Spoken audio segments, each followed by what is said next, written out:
Omni sensor is basically one cable that you have to run from the camera back to the controls, and then there's the joystick control has another short cable that you run from there. But the competitors, you have at least 2 cables that you're running from the camera to your helm, the control, wherever you're controlling it from.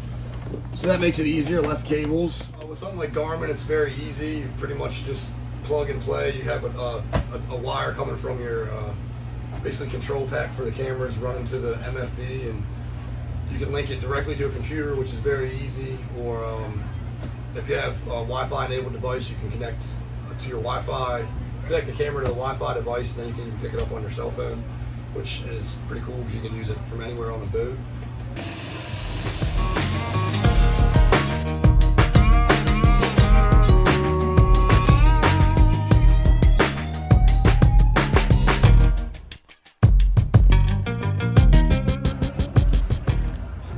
Christopher Hook, Captain, Restless Lady Two.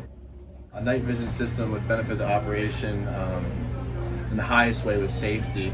Coming out of the inlet, we have a very narrow channel with a lot of boats. So having that would allow me to see both sides of the jetty and boats coming in and out. We get a lot of fog, a lot of dense rain around here, and we fish through all of that. So having the thermal imagery would benefit that as well.